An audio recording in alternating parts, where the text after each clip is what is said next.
niyo ba na minsan nagiging totoo yung kilig? Siya kanino? Ba't hindi? Pag nag-date sa'yo, ikaw yung nagkumatawa eh. Ano yun? So hindi ka kinilig yun? Oo na. Ako, syempre, may mga kilig moments na mawawala. And I'm happy na may ganong feeling kami nararamdaman sa isa't isa. So it's a, kapag kinilig kami. So hindi na lang namin sasabihin sa isa't isa. Secret na lang namin sa amin. Ang honest nilang dalawa, yun lang na isa sa mga gusto ko dito sa Francet eh.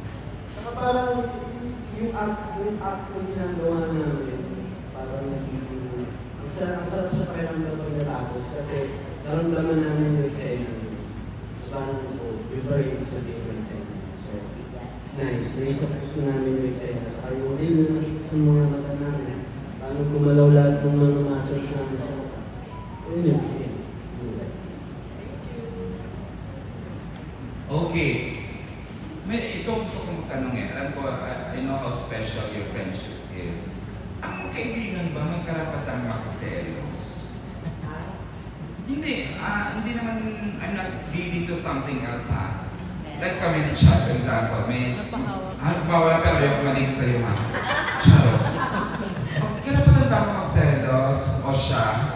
As magkaibigan, parang ganon. Huwag nyo itong i-forward to something else ha. Meron ba sa magkakaibigan? Ay, mo kaibigan? Ay, hindi mo kaibigan mo. Hindi mo kaibigan. Diniretso, ikaw ba nagsiselos? Baka sinapangarap na more than or so nagselos sa magka. Oo, nagselos na ako. Ilang beses? Alam mo na, naamin ka without you knowing it. Pero nagsiselos. Go ahead na. Nagselos na ako. Sa'yo. Tao o gala o movements o actions, eh. Ayan na, sinasabi niya sa ilaw na nagayat ng kilig. May tao. Wala naman. Sige na, pilinan. Sana hindi ko na tinanan. Siyempre sa tao. Pag nagselos sa bagay, anong isip mo naman yun? Sinasabi mo? Sa tao na siyempre. Talina talaga. Sinasabi niya ba? Sinasabi mo raw. Jean, aware ka ba na may... Ay, hindi ko sinasabi. Pero nahahalata.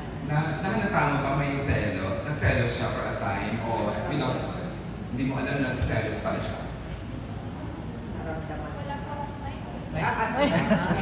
Pero pasagot.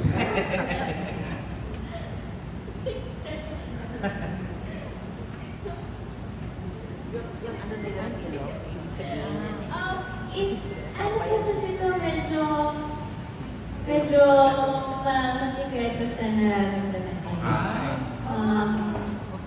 Inaamit naman yan, alam mo naman. After a few business days, or a few hours, you know. Kaya ako umuwi sa selos ako. Pero okay na. Okay na, tama naman ang lalaki ang umaamin. Hindi naman ganda-ganda.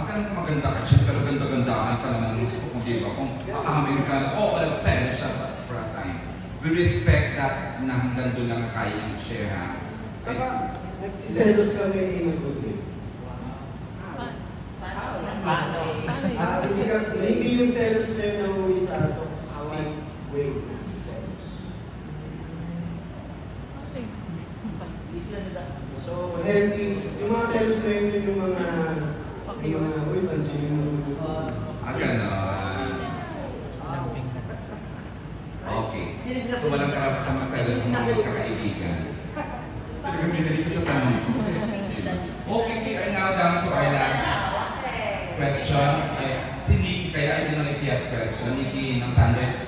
If not, I will give the microphone now to Alex Rosas of Daily Tribune for his questions. Gentle.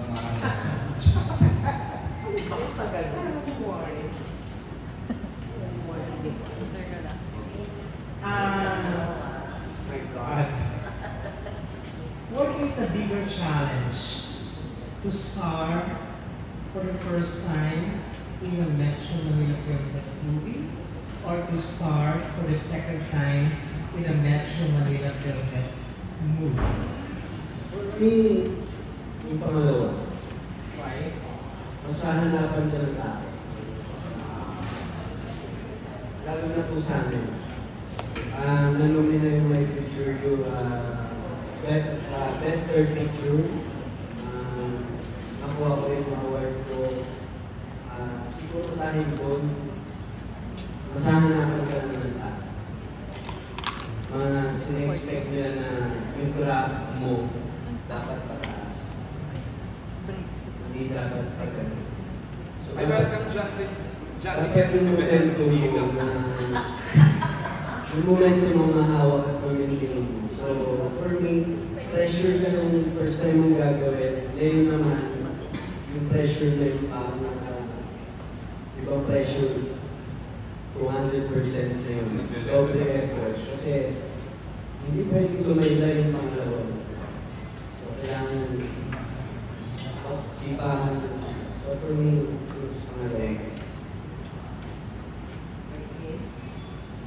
Sorry po, pwede po ulit po ng question. Hindi ko po narinig masyado. Which is the bigger challenge, to star in your first Metro Manila Film Fest movie or to star in your second Metro Manila Film Fest movie? Kasi di ba last year, nasa My Future You kayo, MMFF, and this time again, nasa Thank you po. MMFF. Thank you po sa pag-repeat, pasensya na po.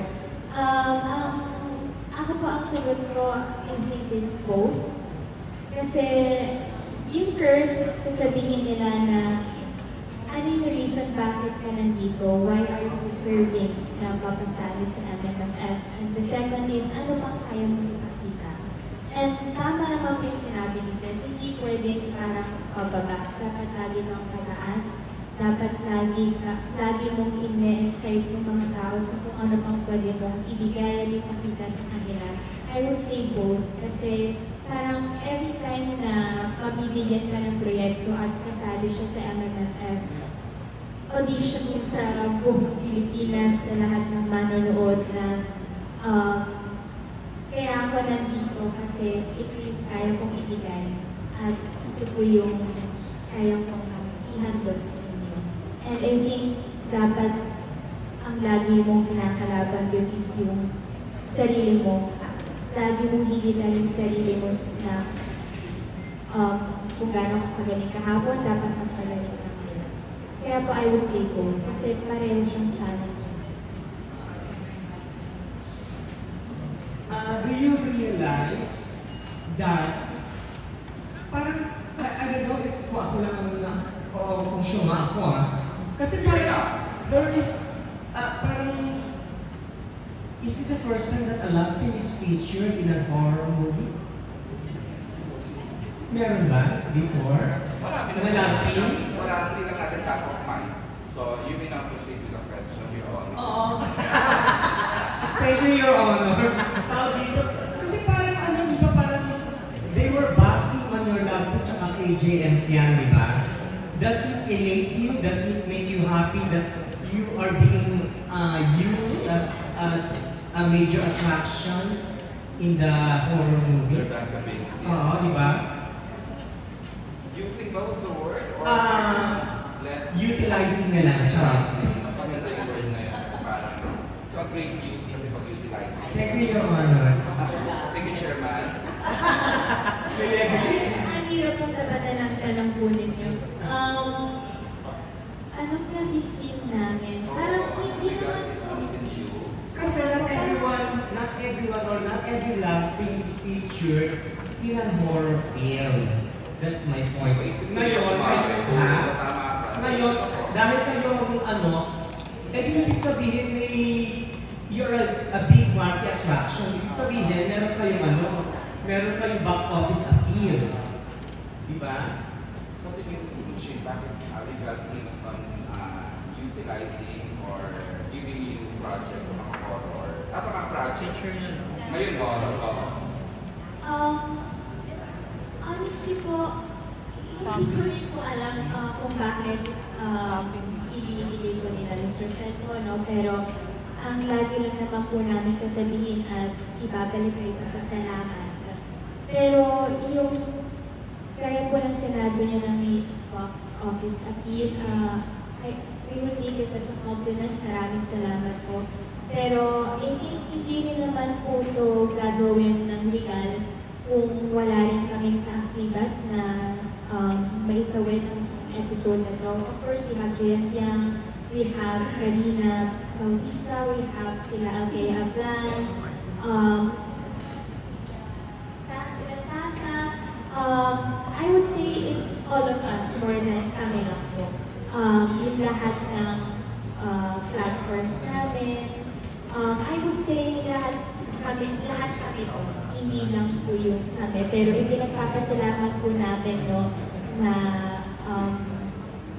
the questions, parang the curiosity is parang pupunta po sa amin or kila Jian Piang, sa iba po. Pero para ako po, the way I see it is we are a team and ito yung mga hanggang namin at hard work at lahat ng dedication ng cast sa episode na to. I would say lahat na not popularity, pero yung influence na meron kami sa kanya-kanya namin plataforma ang nagsama-sama sa amin dito at kaya rin po siguro kami binigay at inilagay dito na lang Mr. Senpo. My last question.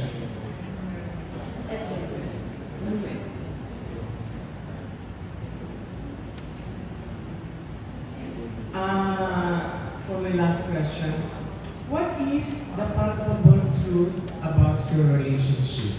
I'm not asking for labels, I'm asking for the palpable truth.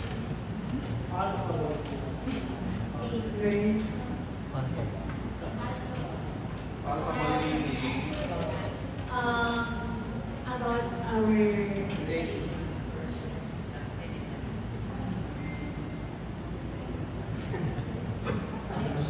Ako ang lalaki. Katotohanan po dyan, actually. Sa plano na po namin. We have promises na.